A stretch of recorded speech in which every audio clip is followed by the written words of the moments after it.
otherwise. Welcome back to Recap IT.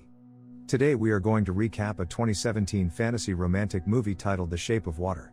At a top-secret research facility in the 1960s, a lonely janitor forms a unique relationship with an amphibious creature that is being held in captivity. But before we begin, please consider subscribing to this channel. Now, without wasting any further time, let's begin, shall we? Elsa, a deaf woman. She is employed as a cleaner at Occam, a top-secret government research facility. Elisa and a buddy arrive to help clean up.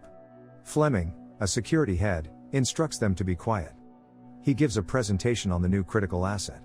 They are currently witnessing a crew of specialists, led by Strickland, a security section, roll a large steel cylinder into the room.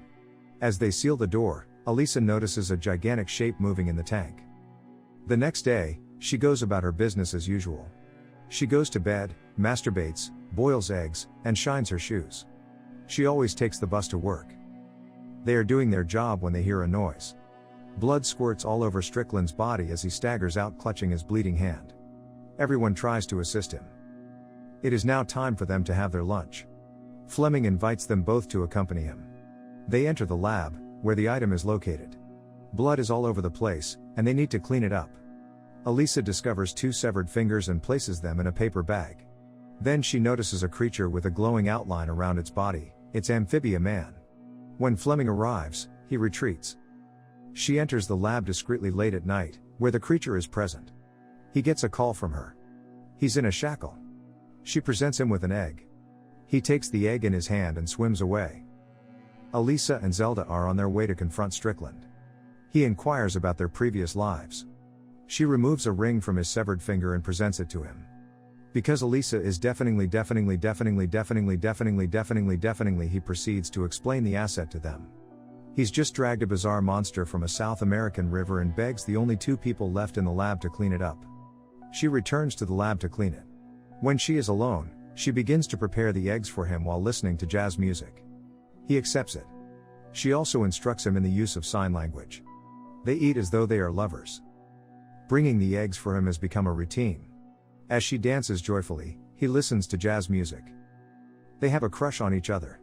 Someone is keeping an eye on them in the meantime. Robert, a scientist, is his name. As she walks into the lab, she is taken aback to discover the creature howling in misery with wounds all over his body. Strickland appears out of nowhere, and she flees. For times, he pulls out the cattle prod. As Robert begs them to put him back in the tank, General Hoyt comes to view it. He also begs that the creature not be killed, but he emphasizes that it is his decision and that no one can argue with it. Following that, she devises a plan to transport him, with the assistance of her neighbor, Giles. Robert enters the lab and hands her a key as she approaches the holding pool to remove his chain. He assists her in loading him into the trolley. Zelda is aware of her scheme and attempts to thwart it. And Giles disguises himself to approach Elisa near the van. Meanwhile, Strickland has an uneasy feeling. He dashes into a parking lot. Simultaneously, Robert shuts off the light and inserts the syringe into the guard's neck, allowing Giles to enter.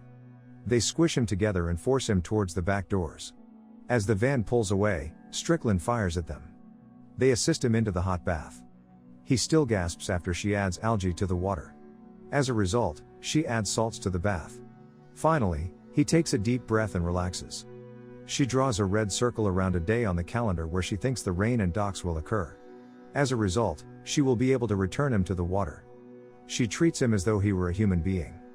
Strickland summoned Elisa and Zelda to his office the next day. He inquires about the asset's disappearance. Zelda explains that they are both unaware of it, and he trusts them. Elisa says something to him in fuck sign language before they go.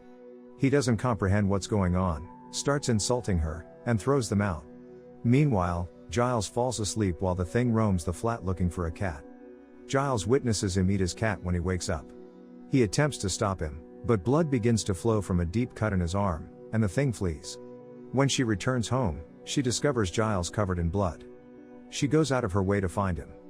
She walks down to the empty theater and discovers him watching a movie. She returns to her flat with him. He carefully supports Giles' head, and his wounds are healing. She gets up to meet him in the bathroom, takes off her clothing, enters the bath, and closes the curtain. They're making love in the tub together right now. When Zelda questions her, "Why are you smiling?" She responds by making a gesture that depicts the shape of an important detail. Zelda / surprises. She fills the sink with water and stuffs the area between the doors with a towel. Remove her clothing. The bathroom is now completely submerged in water. They float underwater, their gazes locked on each other. Giles appears at the same time and opens the bathroom door. As they hug closely, water spills out. As the rain begins to fall, she is saddened by the fact that she must let him go. The day has finally arrived. She's becoming depressed. She is unable to let him leave from her life, he is the source of her happiness. When Zelda arrives at Elisa's apartment, she notices that the creature does not appear to be doing well, and that he is dying. She contacts Robert because his scales are flaking. Robert, it turns out, had just left his apartment. Strickland, on the other hand, suspects Robert and throws him to the ground. He interrogates him and repeatedly hooks him till he cries in pain.